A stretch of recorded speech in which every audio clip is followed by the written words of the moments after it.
Bueno, buenas tardes. En esta fría tarde de verano, la verdad es que con mucha frecuencia se dice que en un día como hoy, que hace buen día, pues que es una pena estar aquí reunidos. Yo digo que ahora que van a poner el aire acondicionado, vale la pena estar aquí reunidos con el calor que hace en la calle, ¿no? Bueno, bienvenidos a lo que es la clausura al acto de clausura de la segunda edición del Diploma de Tecnología Psicológica y Jurídica para la Mediación. Están en la mesa, por una parte, Enrique Carbonet, que está como representante codirector del diploma y como miembro de la universidad, como académico, y también está Mayuk, que es la vicedecana tercera del Colegio Oficial de Psicólogos, que también es codirectora de lo que es el diploma de formación. Comentaros que el colegio tiene un interés especial en el tema de la mediación. Sabéis que esta es la segunda edición, se tuvo un contacto asiduo con varias personas que se formaron en la primera edición y se ha movilizado bastante el tema, tanto es así que hace muy poquito, en la Asamblea General que tuvo lugar en Alicante, hace apenas un mes, se liberalizaron una serie de fondos para poder comprar unos locales, y de hecho se han comprado locales en Valencia, Alicante y Castellón por un valor de 1,5 millones aproximadamente de euros, que van a ser sede de lo que es la mediación, de la entidad mediadora. Entonces la idea es que el centro de mediación esté aquí en Valencia, allá en Alicante y allá en Castellón. Por mi parte he tenido ya alguna reunión que vamos a seguir trabajando con Salvador Navarro, el presidente de la SEP, de la Confederación Española de Empresas Valencianas, y vamos a poner en marcha todo el tema de mediación.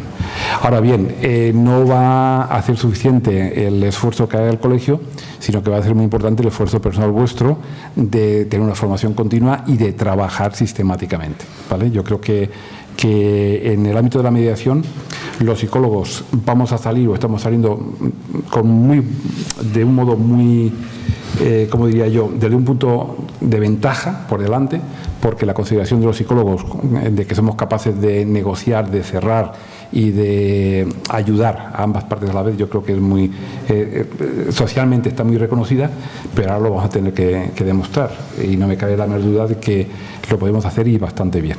¿De acuerdo? Por eso os comento que se van a abrir centros de mediación tanto en Castellón como en Alicante y aquí en Valencia. Comentaros también que en su momento se pidió el reconocimiento de firma al Ministerio de Justicia para el tema de la mediación, y ya lo tenemos. Los listados de mediadores del colegio ya están prácticamente cerrados, o sea que sepáis que la primera promoción y algunas personas más que han presentado documentación en septiembre ya estarán a nivel público y empezará a funcionarse como entidad mediadora, y coincidirá con la inauguración seguramente del local aquí en la Comunidad Valenciana, ¿no? Estamos pendientes de convertirnos o queremos pedir el hecho de poder ser una entidad también formativa, que pueda hacer formación, que yo creo que eso, a partir de que se tenga ya estemos como entidad mediadora, pues yo creo que es un paso más en la evolución normal, ¿no? Y queremos que el proceso de formación como mediador no se quede únicamente en este diploma, sino que podáis tener la oportunidad de tener una formación continua a lo largo del tiempo con aquellas nuevas técnicas o simulaciones que te puedan ir realizando. Yo creo que es un campo de trabajo en todos los ámbitos, no en el ámbito familiar, porque los psicólogos muchas veces pensamos únicamente en mediación en el ámbito familiar. Hay que tener una apertura de miras, ¿no? Por ejemplo, hay muchos psicólogos del trabajo que están empezando a tener un interés especial en la mediación en la empresa, ¿no? Que también es otra cosa que es importante. Bueno, sin más dilación, le voy a daros la bienvenida y pasarle la palabra a Enrique para que hagas... Bien, yo voy a ser tremendamente breve, porque lo único, por la confianza que en su momento el Colegio de Psicólogos y el Instituto de Criminología y Ciencias Penales, como entidades organizadoras, pues me otorgaron de organizar o de estar coorganizando junto con la vicedecana Marjuk, el Colegio de Psicólogos, este diploma, pues me siento más que gratificado de estar aquí hoy en la clausura de la segunda edición. O sea, ya son 2. Y el ya son 2 lo digo con mucho orgullo y también con conocimiento, los que están aquí, muchos lo saben, del sufrimiento que ha supuesto poner en marcha esta segunda edición. No sufrimiento por las personas, quiere decir que han sido excelentes, y ha sido además un grupo que todos los profesores han coincidido en decir que era cohesionado, que daba gusto estar, daba gusto trabajar, era muy animoso, decían, sobre todo los de Derecho. Pero sobre todo ha sido por las dificultades pues inicialmente el bajo número de matrícula y el tener que manejarnos con un calendario extremadamente complicado. Yo agradezco sobre todo a las alumnas, que este año puedo decir alumnas sin ninguna dificultad, porque eran todo alumnas, su disposición y su dedicación. Quiero agradecer también al profesorado, aunque hay poco por aquí, pero alguno hay, su flexibilidad también para ajustarse, acoplarse a aquellos cambios que de alguna forma les iba casi exigiendo. Y quiero finalmente agradecer muy especialmente al Colegio de Psicólogos, que este año ha contribuido no solo de forma natural por su participación en el diploma y la parte que corresponde a organización, el equipo que hay ahí fuera que trabaja todos los fines de semana para que funcione la formación del Colegio de Psicólogos, y también esta, sino también el hecho de que, dada la situación del diploma, pues digamos que han cedido las aulas con absoluta gratuidad, con lo cual hay que agradecerlo doblemente, ¿no? Y reconocerlo en ese sentido, porque hay un interés especial en que efectivamente la mediación, o al menos la formación, al menos no digo, yo conozco la parte de formación, salga adelante, y así hay que decirlo y hay que reconocerlo públicamente. Nada más, muchas gracias de verdad y esperemos que haya una tercera edición. Muy bien, esperemos. Bueno, diciendo eso, le voy a pasar la palabra a mi compañera, a Marjuk, que por una parte va a proceder a nombrar a las personas que van a recibir el diploma. Que sepáis también que la certificación del colegio la vais a recibir vía digital, ¿vale? Que también la vais a recibir en vuestros respectivos espacios electrónicos y en el correo electrónico, y que luego pues procederá, una vez cerrada la sesión, a presentar al conferenciante. Muchas gracias. Bueno, yo poco más puedo decir por parte del colegio. Realmente Paco ya ha hablado de la apuesta que hace el colegio por la mediación. La muestra está en que, pues como bien han dicho, estamos clausurando la segunda edición, es decir, es una apuesta importante, ya no solo por el ámbito de trabajo, sino también por una formación de calidad. Por eso el colegio hemos querido estar ahí en esta formación, para dar una formación que efectivamente nos resulte adecuada a los psicólogos. Sabemos que hay mucha formación en mediación, pero muchas de ellas incluyen pues aspectos que nosotros ya conocemos y ya controlamos por nuestra formación básica en psicología. Aquí el esfuerzo siempre ha sido en incluir una parte del ámbito jurídico importante, que es la que entendemos que nos falta, y luego el mostrar la aplicación de la mediación en los diferentes contextos, para que realmente una vez terminado este diploma pues os sintáis capacitados y capacitadas para ejercer en cualquier ámbito. Realmente nosotros consideramos que así estáis de preparados para trabajar en ellos. Y bueno, por otro lado está la apuesta ya más profesional, que es la que ha comentado ya nuestro decano, de cómo promocionaros y ayudaros a que os lancéis al ámbito profesional una vez ya habéis terminado el diploma, y luego pues personas que también hayan tenido otro tipo de formaciones, pues también el colegio evidentemente las acoge, pero sabéis que el colegio apuesta por vuestra formación, y que en ese sentido pues os otorgamos la máxima confianza. Y bueno, ya no me extiendo más. Muestra de ello también es el que queramos hacer este acto de clausura y entregaros aquí el certificado, que es lo que pasaré a daros ahora, el certificado de asistencia al diploma. Luego el colegio, como ha dicho Paco, os enviará también por correo. Y bueno, ahora os iré llamando por orden alfabético. Os levantáis, os daremos el diploma y un pequeño detalle con la insignia del colegio, que también queremos que os llevéis de recuerdo esta edición, ¿vale? Pues una pequeña matización muy tonta. Hay un escalón abajo, sí, que es de madera. Lo digo porque la gente normalmente tropieza, y lo digo para que lo sepáis. Vale. Sara Buchón Álgora. Aisha Sue Fernández e Irene Fuentes Campos. Este te lo doy yo.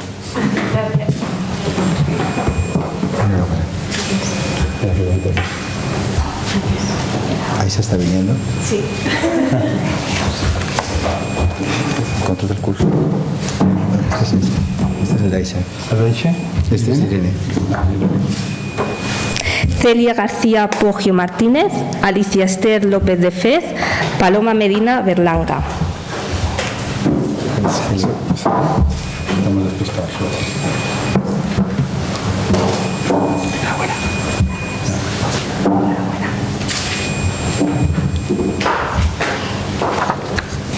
Alicia. ¿Se lo doy yo? Esta es Paloma.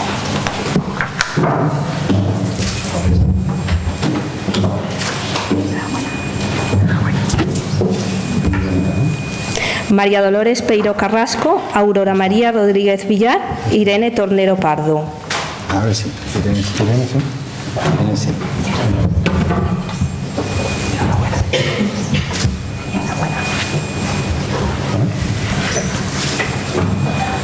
Pues ya están todas. Sí.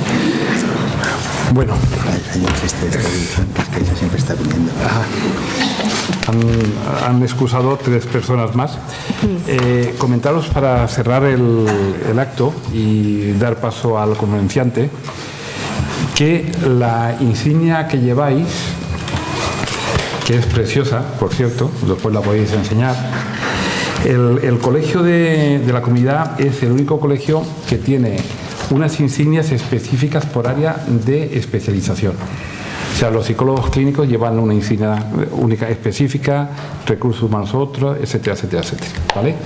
Yo ahí os recomendaría que, aunque muchas veces en ciertos actos a los españoles nos daban vergüenza llevar las insignias y los pines y las cosas, siempre que hagáis algún acto de mediación la deberíais de llevar. ¿Por qué?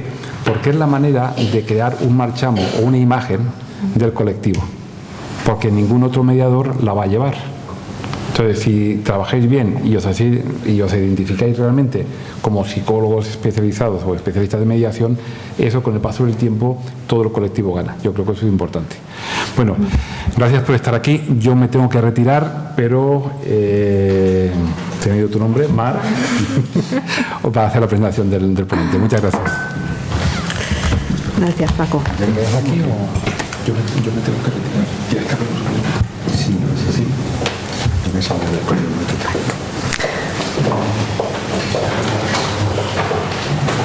Bueno, pues paso a presentaros al conferenciante. Es el profesor Javier Plaza Penades, que va a impartir la conferencia Aspectos legales y profesionalidad para el ejercicio de la profesión de la mediación. Él es decano de la Facultad de Derecho de Calidad, Cultura y Formación. Os leo brevemente las referencias profesionales. Director del Máster Oficial de Mediación, Arbitraje y Gestión de Conflictos en Derecho Privado. Académico de Honor de la Academia Internacional de Ciencias, Tecnología, Educación y Humanidades.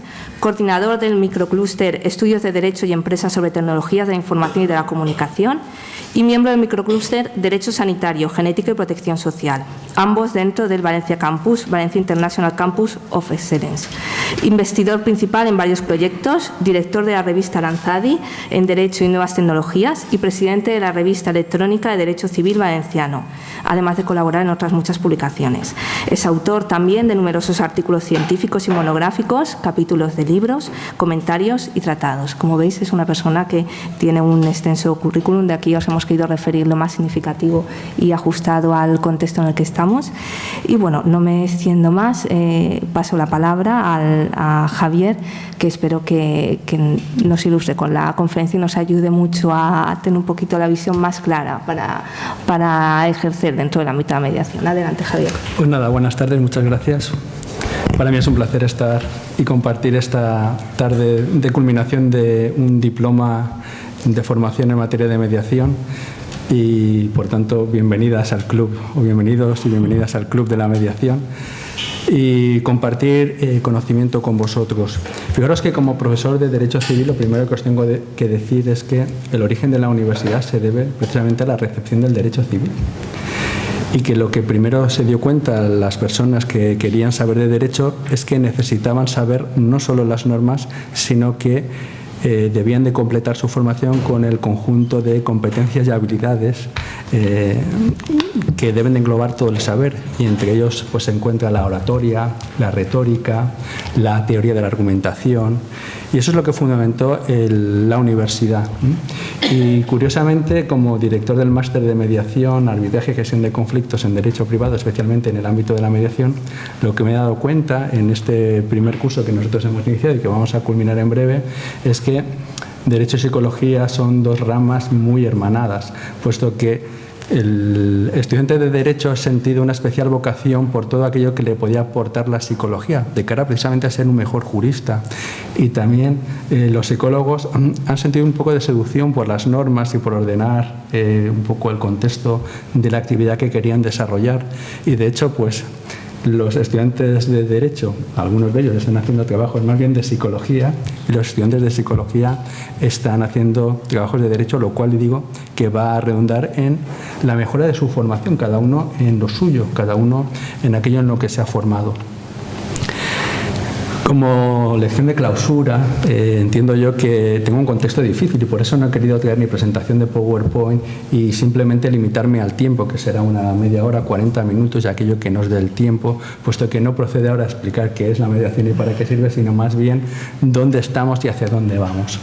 Fijaros, lo primero que os diría es que la mediación, que jurídicamente se define como esa institución de resolución alternativa de controversias en la cual las partes en conflicto, que pueden ser varias, 2, 3 más, son capaces de llegar a un acuerdo por sí mismas con la ayuda de uno o de varios mediadores, y que como hecho diferencial supone precisamente que son las partes las que resuelven su conflicto o su controversia, y que por tanto no es un tercero que impone una solución a las partes. Y insisto, como ese hecho diferencial, lo que primero que os diría es que es una institución que es como una especie de gota de aceite que cae y empieza a expandirse, y que no se tiene que acotar o agotar solo en el marco jurídico, sino que tiene una proyección mucho más allá de la realidad jurídica y que va, en esencia, allá donde hay un conflicto de naturaleza personal.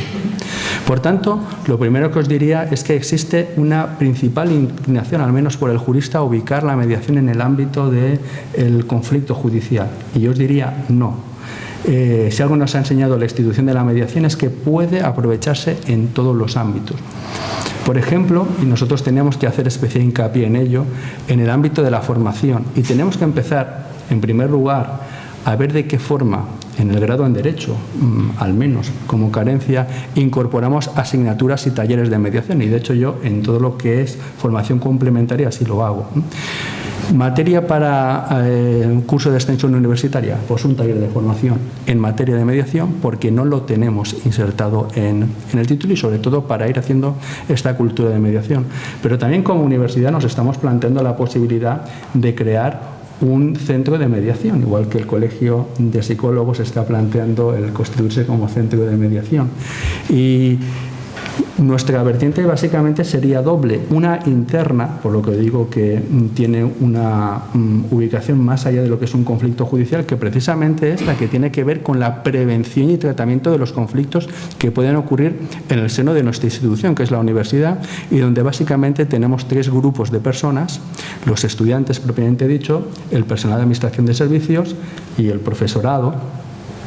Y ya sea entre ellos, profesorado con profesorado, personal de administración de servicios entre sí, estudiantes entre sí, o con cualquier combinación de ellos, estudiante-profesor, estudiante-personal de administración de servicios, pueden surgir conflictos. Nuestra tendencia natural ante conflictos graves siempre ha sido la de tender a apertura de expediente, ya sea informativo, ya sea disciplinario. Precisamente nos estamos planteando si no sería oportuno, antes de llegar a una medida, en mi opinión, tan desagradable, yo que he tenido la desgracia de ser instructor de varios expedientes, haber intentado, pues bueno, un acuerdo de mediación, o al menos haber utilizado esta institución que es la mediación para tratar de resolver el conflicto, insisto, por parte de las partes, con ayuda de nosotros, pero que sean las partes las que empaticen, las que comprendan y las que por sí mismas, con ayuda de las personas que ya tenemos formadas en la universidad, sean capaces de llegar a un acuerdo. Y lo mismo ocurre, por ejemplo, en el ámbito de la educación primaria y secundaria. Hace falta formación, porque la formación en materia de mediación ya incita una especial forma de ser y, por tanto, de prevención del conflicto. La persona que es mediadora evita o tiende a curar el conflicto, a tratarlo antes de que acontezca, y, desde luego, cuando esto acontece, saber tratarlo y saber aprovechar las virtudes que puede llevar implícita el conflicto en sí. Y lo mismo ocurre con la empresa. Es que la empresa puede ser un nicho perfecto, como dicen ellos en el lenguaje economicista, para propender a la mediación, porque evidentemente resolver los conflictos que hay en el seno de cualquier empresa, entre trabajadores entre sí, entre personal de dirección entre sí, o personal de dirección con trabajadores, es muy útil, puesto que primero dar un criterio de eficacia. En la medida en que los conflictos estén resueltos, el personal se va a poder focalizar en aquello que es el cometido de la empresa, que es comercializar un producto, prestar un servicio, y no que el personal de dirección o el trabajador esté preocupado por el tema del conflicto. Por tanto, supone una prevención de conflicto, supone una optimización de los recursos, un ahorro en gastos, e insisto, veis aquí ámbitos que no son los propios del conflicto judicializado.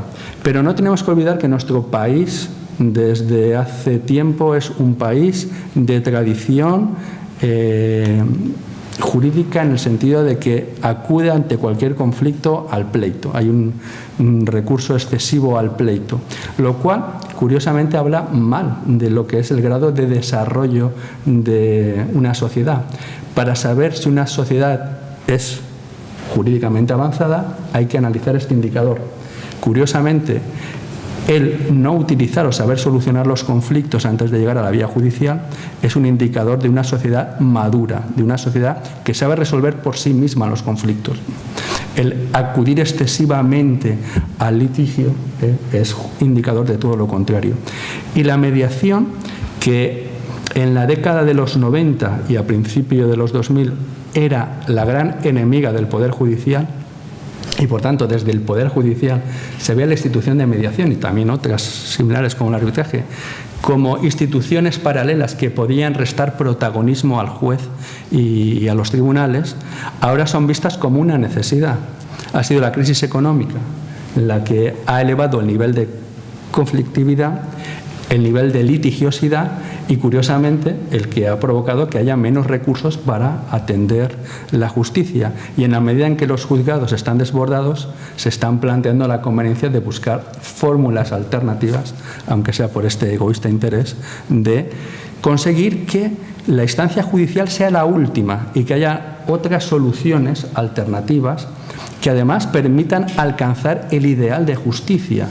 Y en ese sentido la mediación también es singular, puesto que supone una resolución distinta a la que nos dará cualquier pleito.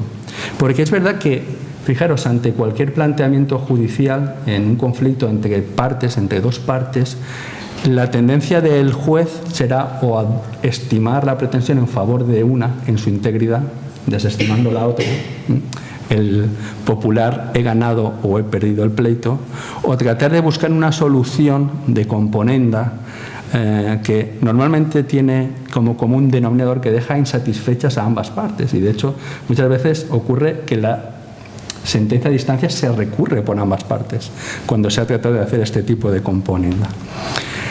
Los que tenéis experiencia en mediación sabéis que el conflicto que se resuelve a través de la mediación nos da unos parámetros distintos, porque ya no es la imposición de un tercero ante un conflicto, sino que es la solución que las partes han querido para ese conflicto. Y por tanto, el mismo conflicto con distintas partes siempre nos da distintas soluciones. ¿Cuáles? las que las partes en ese momento han creído que era conveniente para resolver ese conflicto de interés. Por tanto, insisto, la mediación permite alcanzar una idea de justicia mucho mayor y mucho más satisfactiva para ambas partes. E incluso os diría más, la mediación nos ha enseñado en el derecho que a veces se puede retorcer y contravenir el derecho y hacer un derecho todavía mejor.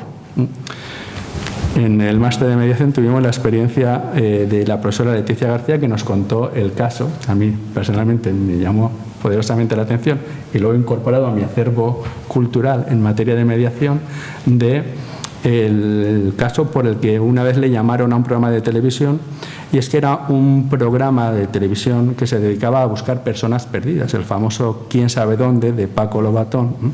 Y entonces, bueno, le llamaron por un tema que había acontecido de dos personas que acudieron al programa. En realidad ellos eran 3 hermanos, ahí estaban los 2 varones y tenían una hermana pequeña, y se habían visto por circunstancias familiares abandonados y estaban en un orfanato o en un centro de acogida, y estando allí, pues una familia adoptó a su hermana menor. Ellos no pudieron hacer nada, evidentemente, se dieron los criterios de idoneidad y desde entonces perdieron el contacto. Ellos habían crecido y habían abandonado la institución de acogida, habían encontrado trabajo, ellos mantenían vínculo, pero querían saber de su hermana, de qué era de su hermana. Bueno, fijaros, el derecho lo primero que les dijo de una forma quizá cruel es que ya no era su hermana. Realmente la adopción lo que hace es extinguir el vínculo entre la familia anterior y crea un nuevo vínculo entre el adoptante y el adoptado, y por tanto que legalmente no son hermanos, pero humanamente, biológicamente, es lo primero que le enseñaron a esta profesora de derecho. No, el derecho puede decir lo que diga, pero esta chica es nuestra hermana, y como hermana que simplemente queremos localizarla para decirle, bueno, pues que nos ha ido bien, que estamos bien, y que si le pasa algo, pues nos gustaría saber de ella, conocerla, que no estuviese. Y eso es hoy un derecho, incluso un derecho fundamental, que es el derecho a reconocer tus orígenes biológicos y a mantener tu contacto biológico, porque esa es una carencia que se nota en todas estas personas donde a veces el derecho, por la aplicación de instituciones jurídicas como la adopción, los trata de una forma, pero que humanamente son otra. Y la necesidad de conocer, de contactar, de tener un contacto con tu familia biológica anterior, en este caso cuando han sido conocidos, incluso cuando alguien no ha tenido la oportunidad de conocer, es algo que el derecho ya atiende. De hecho, está en el proyecto de ley del menor, la posibilidad de mantener vínculos con tu familia, digamos, de origen o genética, pero que ya no es jurídica, aunque sí que humanamente lo es. Por tanto, esta es la potencialidad de la mediación. ¿Y dónde estamos en estos momentos? Bueno, tenemos un estudio de la Unión Europea, porque no hay que olvidar que si posiblemente habéis hecho el curso, y se han hecho muchos cursos, y si está el máster de mediación, arbitraje y gestión de conflictos, entre otras cosas es porque hubo una directiva en el año 2008 que entendió que había que impulsar la mediación. Es verdad que la ley ha hecho su camino, pero nos queda otro camino por recorrer, que es el de la cultura de la mediación. Y sobre todo, donde más dificultad existe en estos momentos es no en tener personas formadas en el ámbito de la mediación, sino que los posibles usuarios de los servicios de mediación conozcan las bondades de esta institución. Todavía existe un enorme desconocimiento de la institución de la mediación y de sus potencialidades, tal y como las estoy explicando hoy. Por tanto, vosotros tendréis que hacer de profesores o de mediadores o de difusores de la cultura de la mediación y ir, digamos, expandiendo las bondades de la institución. Pero ¿cuál es el resultado que arroja el estudio de la Unión Europea en todos los países? Pues que solo un 1% de los casos que se pretendía fuesen a pleito van a mediación, el 99% van a pleito. Todavía nos queda un larguísimo camino por andar. En ese sentido se ha hecho un estudio estructurado de la Directiva 2008/52. Hay una máxima que dice que si tú quieres que algo se desarmonice, haz una directiva armonizadora. Pues eso es lo que ha ocurrido. El estudio constata la desarmonización que ha producido la directiva en materia de mediación, sin obviar que ha sembrado o ha puesto un primer escalón muy importante, o yo diría que ha sembrado unas bases, ha puesto unas bases, que es la de la propia institución de la mediación. Porque en el 90% de los Estados miembros de la Unión Europea no existía una regulación íntegra de la mediación en asuntos privados. En algunos países, donde podemos situar España, en la Comunidad Valenciana, había una mediación puntual, mediación familiar, era la normativa que nosotros teníamos, pero no con la vocación que lo tiene ahora, y en otros, muy poquitos, básicamente Italia, sí que había una tradición de la figura de la mediación, ya desde un tiempo pues mucho mayor, pero es verdad que por tanto ha conseguido un primer efecto, situar la mediación en las instituciones y crear una institución propia que es la mediación, definida tal y como os la he dicho, con ese concepto jurídico que se ha ido trasladando, eso sí, linealmente a cada una de las normativas. Es verdad que se estaba pensando en una mediación judicial, y lo demuestra el artículo 5, y en la mediación derivada. Es decir, aquella que cuando las partes acuden al juzgado o al tribunal es el propio juez o magistrado el que les deriva a la mediación. Y a la vez que está iniciándose las instituciones de mediación, como las que están promoviendo los colegios profesionales, entre ellos pues, el Colegio de Psicólogos, el Colegio de Abogados, el Colegio de Notarios, algunas asociaciones profesionales, también el Poder Judicial, con un grupo que es el de Jueces Europeos para la Mediación, el grupo GEME, está tomando conciencia de ello. Y también hay algún juez en la Ciudad de Justicia de Valencia que quiere implantar un punto neutro de mediación, un espacio donde se visualice la mediación. Y además lo quieren hacer ellos en la Ciudad de la Justicia. Eso me parece un acierto, porque para la persona que acude a los juzgados, cuando reciben esta invitación, al fin y al cabo no sale de las dependencias.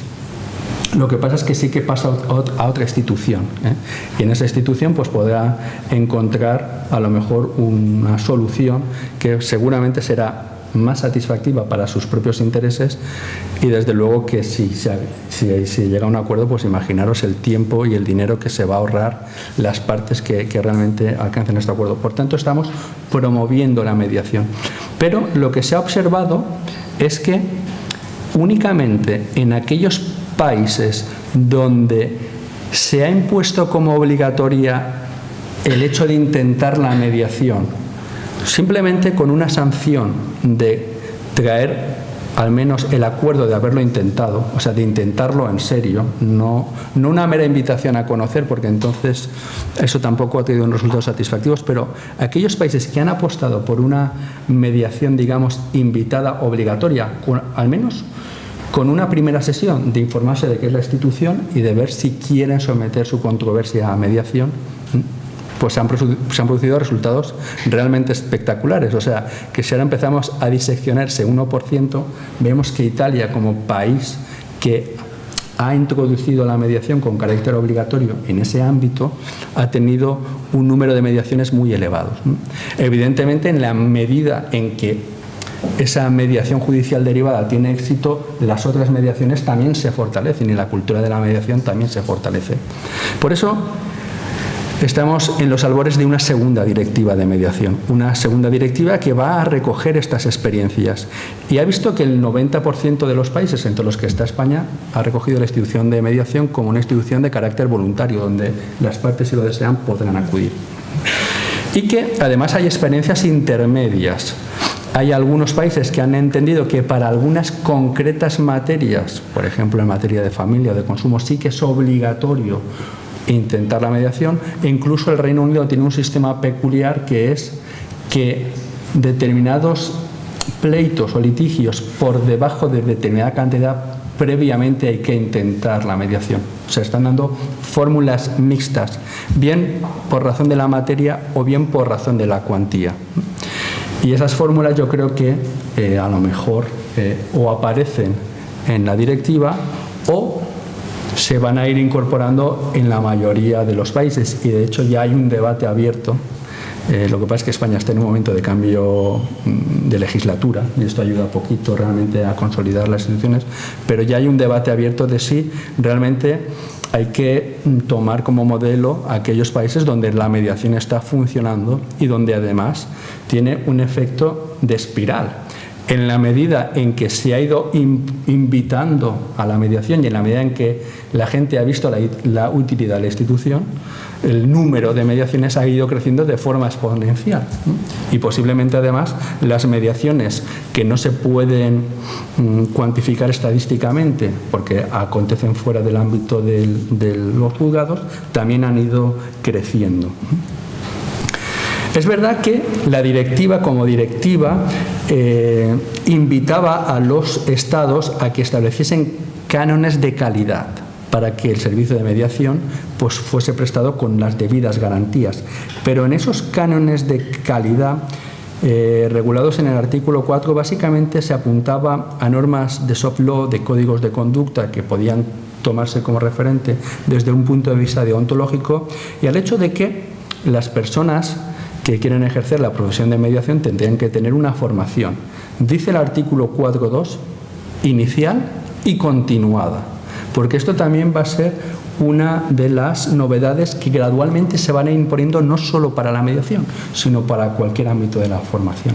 Lo importante no es haber hecho el curso de especialización, lo importante será ponerlo en práctica y continuar formándose, porque es verdad que incluso para nosotros, desde la vertiente universitaria, en el sentido de que es una realidad poco conocida y que va a ir increciendo, nos permitirá también conocer las dinámicas de la mediación, nos permitirá identificar qué materias se adecuan mejor a la mediación o cómo han sido los conflictos, tipología, técnicas, y nos permitirá ir rehaciendo o reformulando conocimientos que a lo mejor ahora estamos aplicando más desde un punto de vista teórico que desde un punto de vista práctico. O sea que la realidad práctica nos obligará a ir rehaciendo.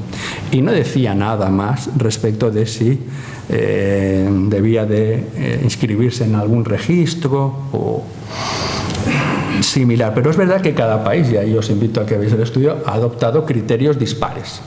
Desde la formación, que hay quien exige 30 horas de formación teórica y 10 prácticas, hay quien exige 50 horas de formación inicial y 20 continuadas todos los años. Hay, como España, que exige unas 100 horas iniciales de formación y luego se habla de una formación complementaria en un periodo de 5 años de unas 20 horas. En definitiva, que también el estudio está diciendo, bueno, aquí también habrá que uniformar, habrá que establecer unos criterios más o menos comunes, porque no puede ser que confluyan en el mercado personas con distinto grado de formación. Y la tendencia siempre es, insisto, a relajar o a establecer un mínimo. La directiva tiende a implementar un mínimo y nunca un máximo. Puesto que, bueno, os puedo comentar la historia de la ley española y del reglamento, porque ha tenido sus tensiones, sobre todo cuando era un proyecto de ley y las universidades pues entendieron que el requisito era que tenía que ser alguien con titulación universitaria, y desde el Ministerio yo creo también que con buen criterio se entendió que no era, fijaros, no es requisito indispensable para ser mediador el tener un título de licenciado o de graduado, o tener una licenciatura o una diplomatura. En su momento se exigía como mínimo una diplomatura, es decir, un estudio superior. No, incluso los estudiantes de perfil de escuela profesional, de grado profesional superior, pueden ejercer la mediación, o de grado medio, si tienen la formación posterior. O sea que esta también es una profesión que se quiere abrir no solo a licenciados y graduados, sino que la norma, insisto, invita a que pueda ser alguien que no tiene un título universitario, pero sí que tiene una formación. Y luego, es verdad, yo me anticipo a lo mejor a lo que os preocupa mucho, ¿no?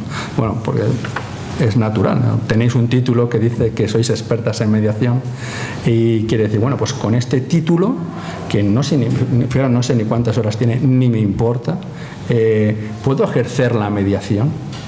Bueno, yo también esto lo insisto mucho en las aulas porque hay mucha desinformación. Bueno, pues leeros el decreto que desarrolla esto, porque es verdad que hay un registro de mediadores, instituciones de mediación, instituciones formadoras de mediación en el Ministerio de Justicia, pero es verdad que cuando uno va a la norma, al decreto que la desarrolla, en concreto El Real Decreto 980/2013, que está en consonancia con el artículo 11 de la ley, lo que encuentra es que el registro que se ha establecido es un registro que dice que tiene carácter voluntario, es un registro voluntario, y por tanto no es criterio indispensable estar inscrito en el registro de mediadores para ejercer la profesión de mediación.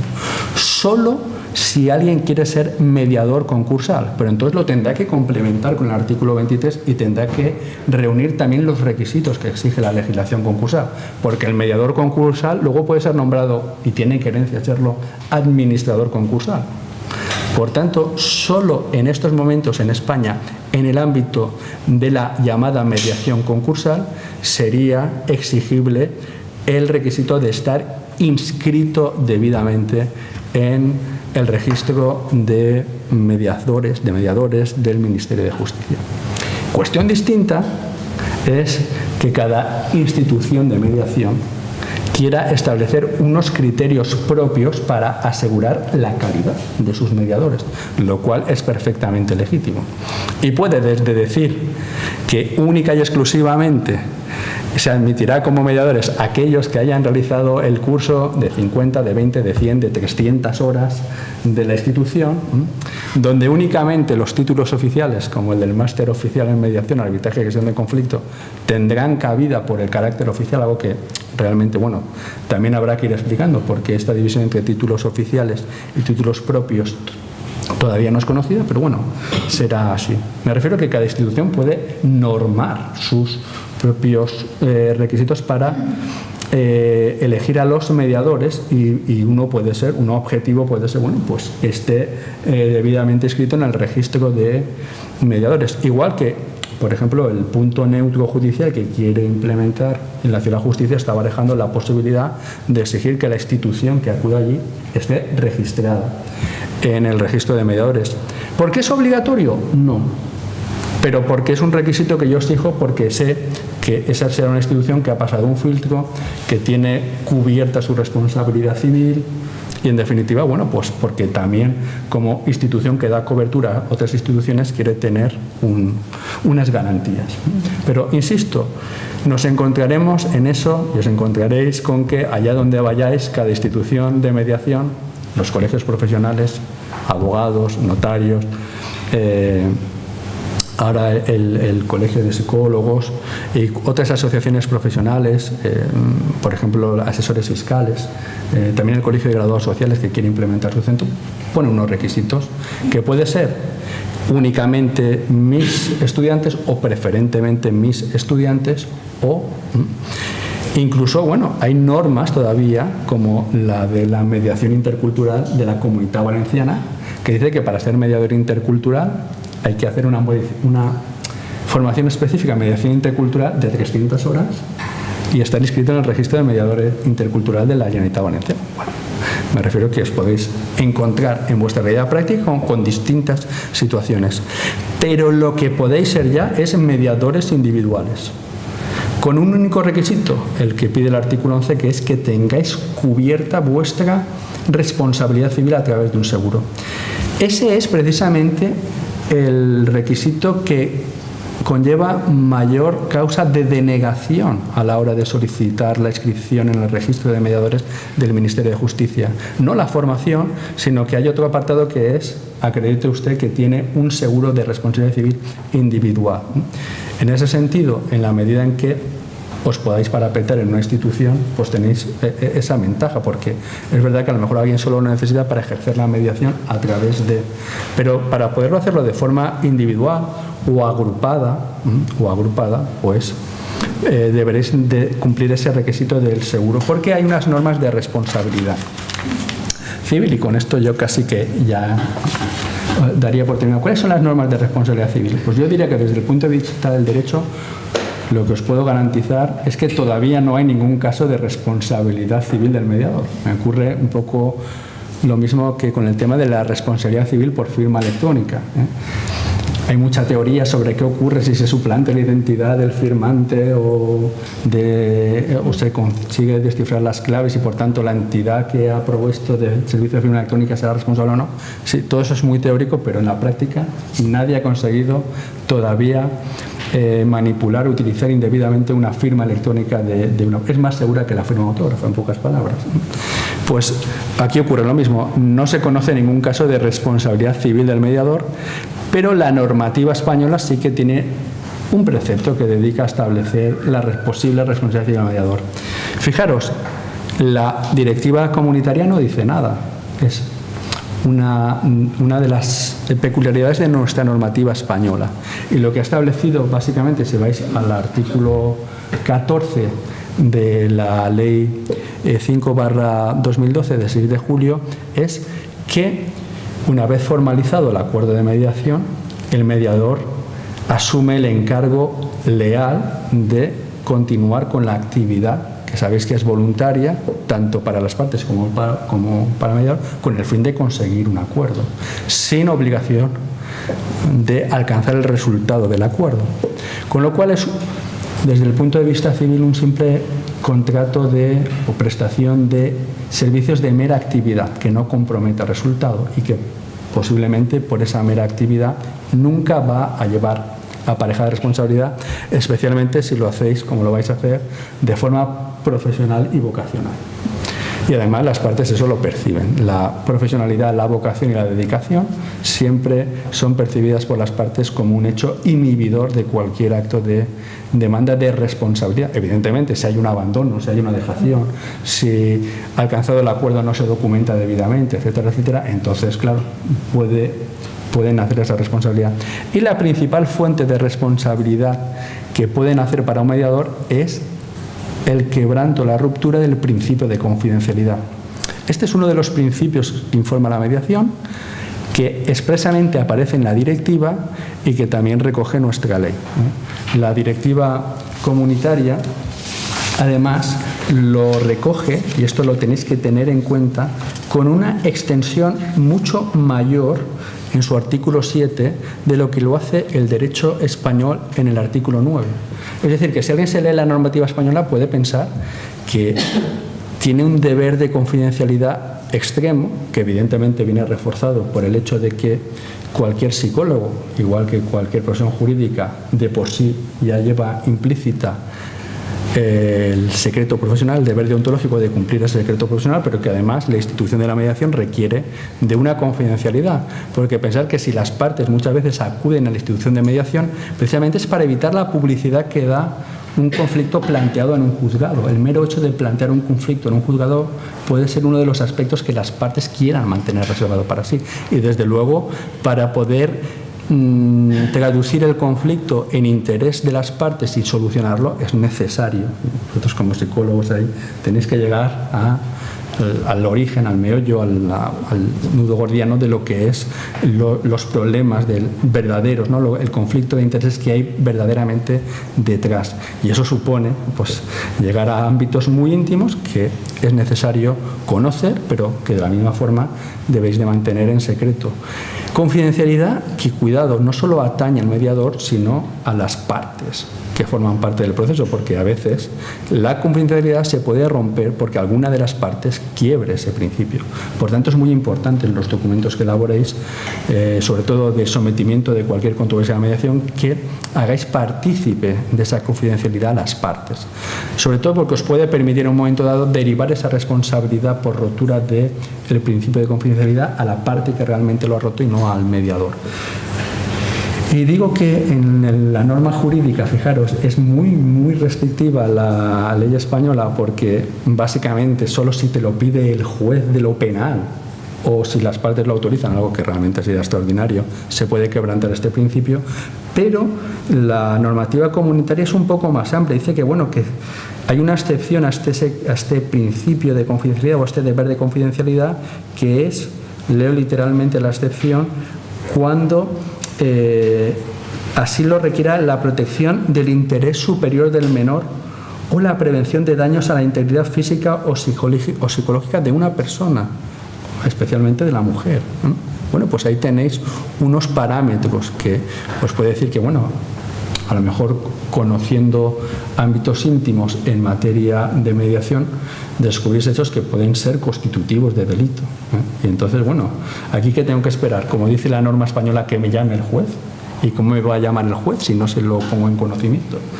¿O rompo la confidencialidad si lo pongo en conocimiento al juez? No.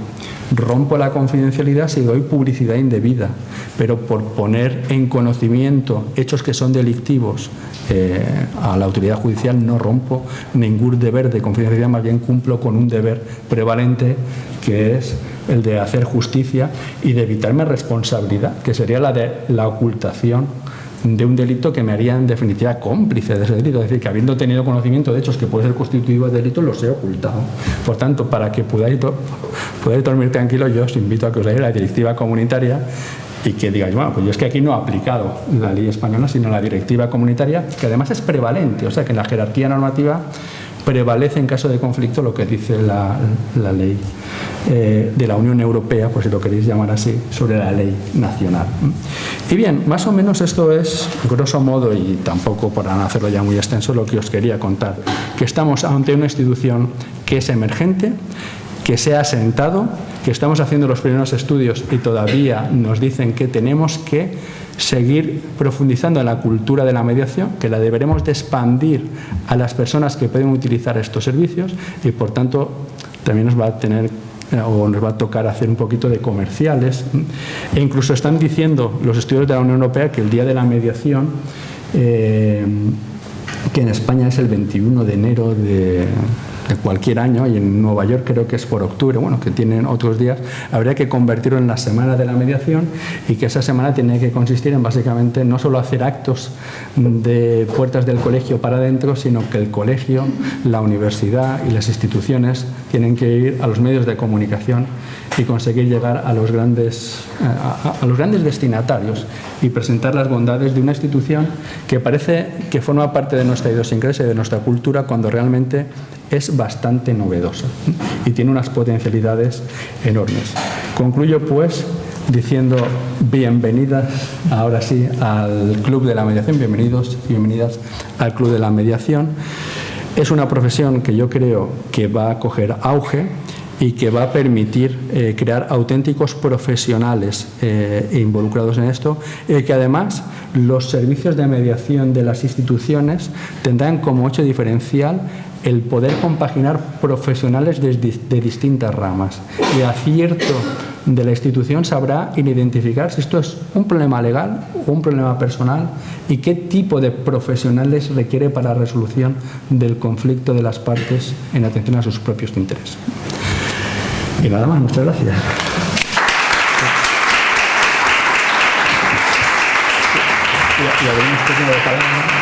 Muchas gracias, Javier, por tu conferencia.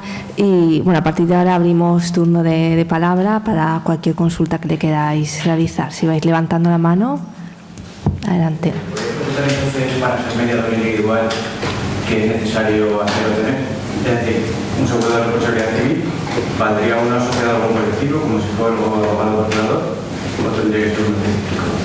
Hombre, vamos a ver, yo creo que es que tendrías que ver las coberturas del seguro, pero dices, bueno, pues yo es que como soy colegiado del Colegio de Psicólogos, ya tengo un seguro, pero ese seguro te cubre tu actividad de mediación específica o no, porque el artículo 11 lo que explicita es que tiene que ser una cobertura del seguro de la actividad de la mediación, y esa es la duda, que yo no lo sé. Entonces habrá que preguntarle a la entidad aseguradora.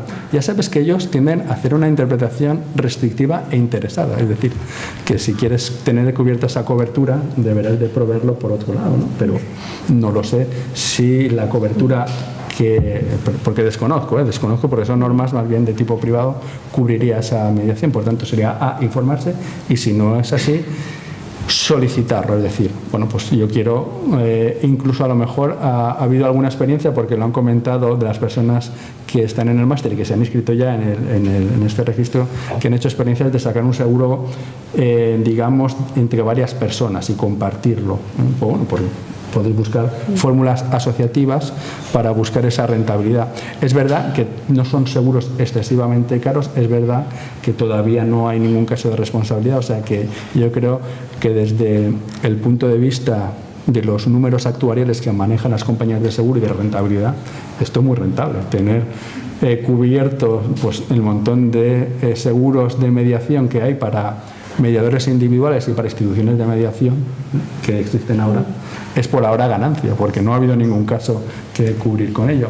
Por tanto, ese sería el único requisito. O sea, respondiéndote, tengo este título, tengo una formación acreditada y me eligen, es que es como en el arbitraje, y me eligen para llevar las partes un caso de mediación. Bueno, yo creo que cumples con la lealtad de decir, yo soy licenciado, graduado en psicología y además, en mi caso, he hecho el diploma de mediación del Colegio de Psicólogos y tengo esta cobertura de seguro.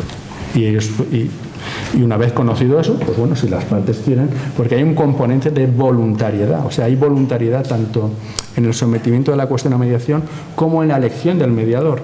De la misma forma, me imagino yo, cuando el colegio esté en marcha, sea cual sea el listado de mediadores, sea un listado preferente, nadie podrá impedir que las partes que acudan al centro de mediación del Colegio de Psicólogos o bien le pidan al colegio que le designe un mediador o bien que vengan y digan, no, yo es que quiero que sea este mediador o este concreto mediador. O a lo mejor ha sido alguien que inicialmente escogieron a turno, pero que luego vuelven al colegio, no, yo es que quiero que sea, porque hay un componente de confianza. Este es de estos servicios que requieren de mucha confianza por las partes y por tanto los que saben granjearse esa confianza pues realmente están llamados a ser llamados para este tipo de controversias. Pero fijaros, ha habido los casos más mediáticos que han trascendido, el mediador que resolvió los conflictos laborales entre... Era un profesor universitario. Y yo estoy seguro que como incluso anterior a... ¿Y por qué? Pues porque las partes vieron que era un profesional cualificado, más que un buen mediador, que también lo sería, Y entonces, bueno, por sus conocimientos y por su confianza que depositaron, y a lo mejor no se plantearon ni tan siquiera de si tenía o no el seguro. Este es un componente adicional. Es decir, ¿qué ocurriría si uno dice, bueno, pero que sepáis que no hay seguro? Pues bueno, si las partes advertidas de esto quieren, tampoco creo yo que hacemos la ilegalidad. Luego es verdad que no, al hilo de esto, lo que se me ha olvidado comentaros del estudio es que el acuerdo de mediación cuando se alcanza tiene valor por sí mismo o hay que protocolizarlo de alguna forma. Este es otro de los aspectos que conviene que sepáis. Vamos a ver. Lo que demuestra el estudio de la Unión Europea es que a pesar de que solo en 1% de los casos ha ido a mediación, de ese 1%, el grado de cumplimiento voluntario de los acuerdos de mediación es elevadísimo. Vamos, casi total. Por una sencilla razón, porque la buena mediación ha hecho que sean las partes las que lleguen a un acuerdo y por tanto ese no es el acuerdo que le ha impuesto el mediador, ese es el acuerdo de las partes. Ese, si yo soy parte en un proceso de mediación, ese es mi acuerdo y yo me vinculo a mi acuerdo. Y por tanto tiene un componente de cumplimiento voluntario muy elevado.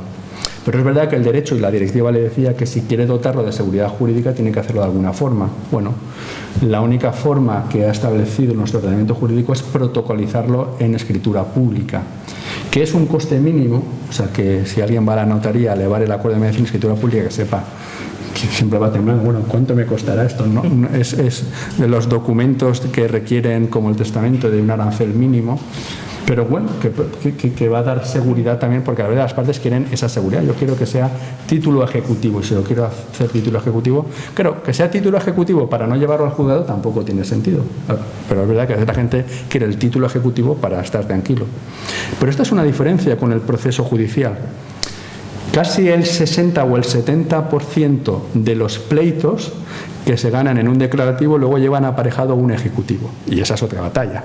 O sea, tú puedes ganar el declarativo y tener una sentencia que condena a este señor a pagar la cantidad que sea, pero luego ves, empieza a trabar el proceso, embargo de bienes, no hay, y cobra todo lo que ahí decía la sentencia que vas a cobrar y acabas no cobrando. Me refiero, por tanto, que la mediación también tiene este componente que hay que vender, que es el acuerdo de las partes y que tiene un elevadísimo grado de cumplimiento. De nuevo, es un proceso que evita litigiosidad.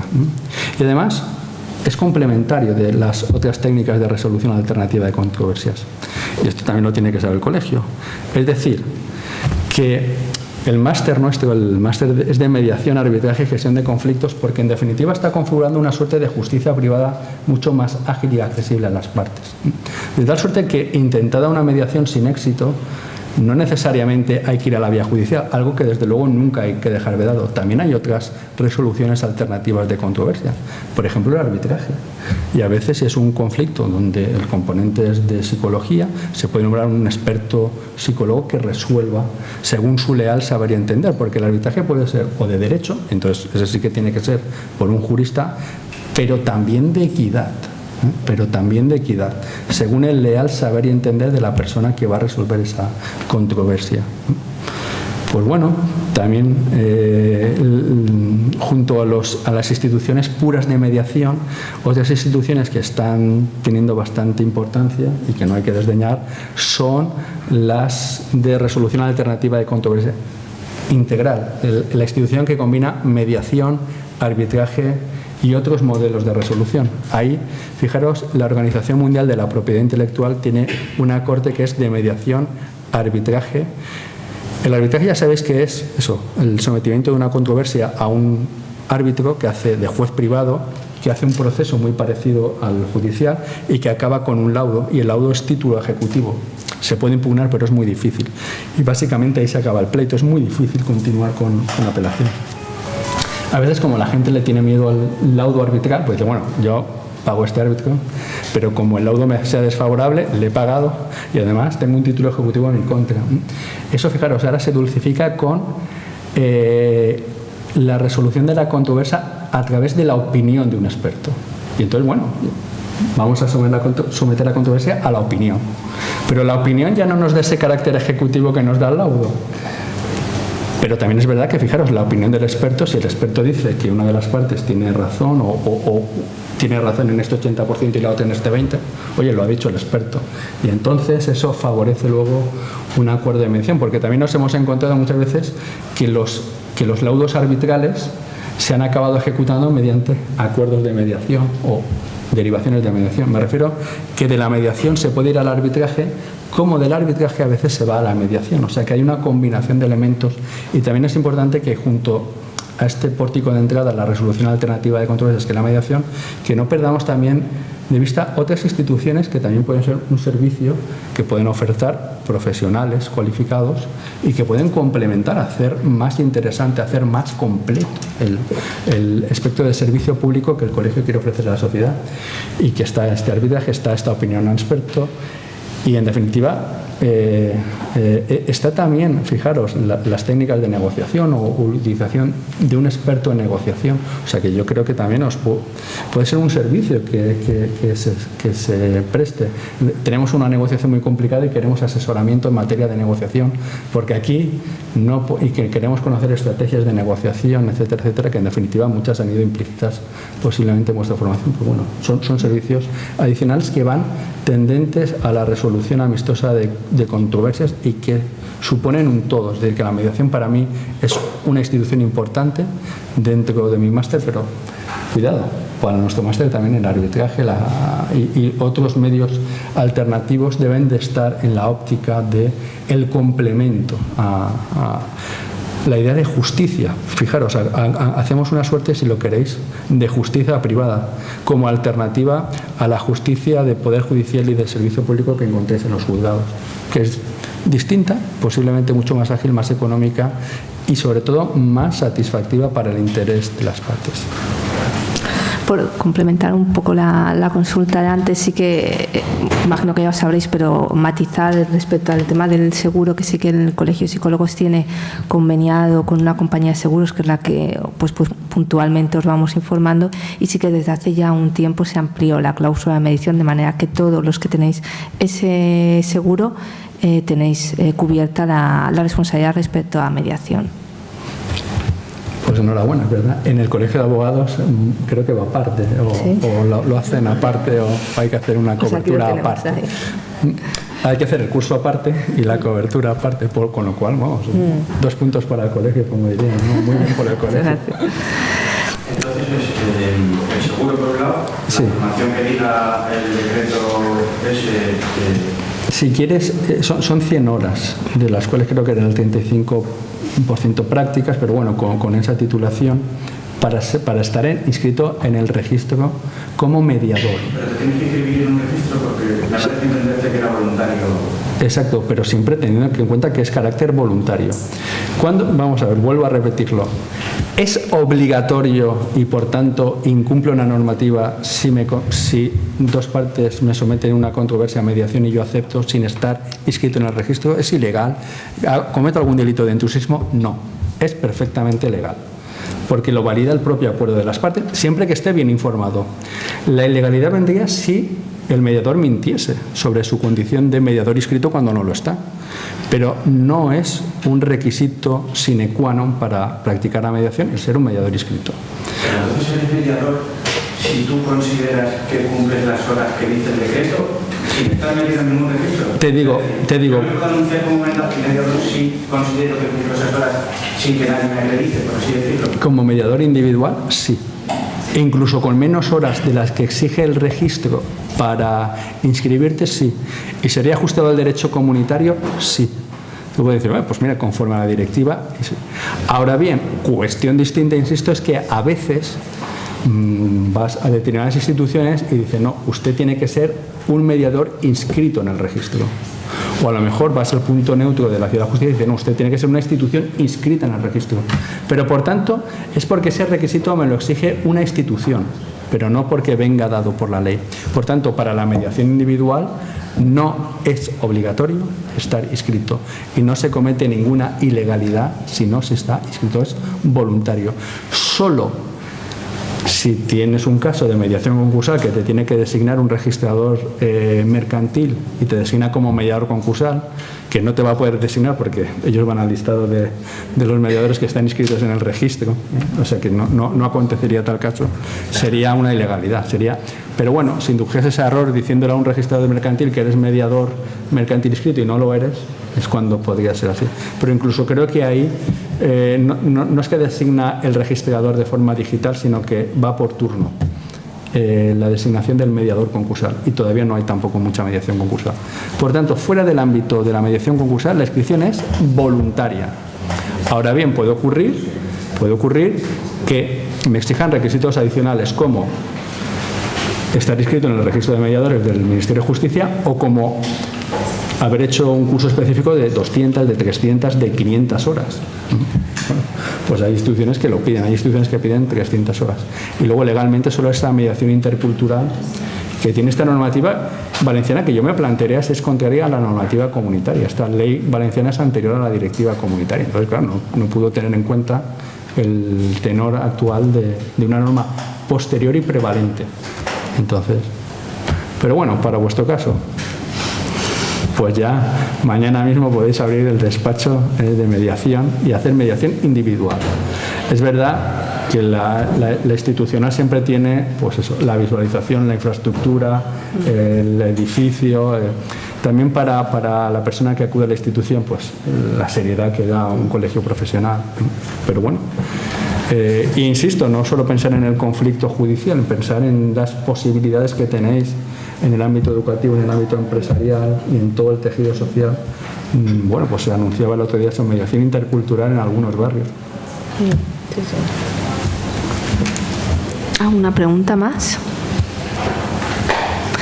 Yo creo que es que lo has dejado tan claro, bueno, tan repetido, que yo creo que de aquí hoy todos nos vamos con la idea bien clara de los requisitos necesarios, cuando se cumple la legalidad y cuando no se puede estar cumpliendo la legalidad.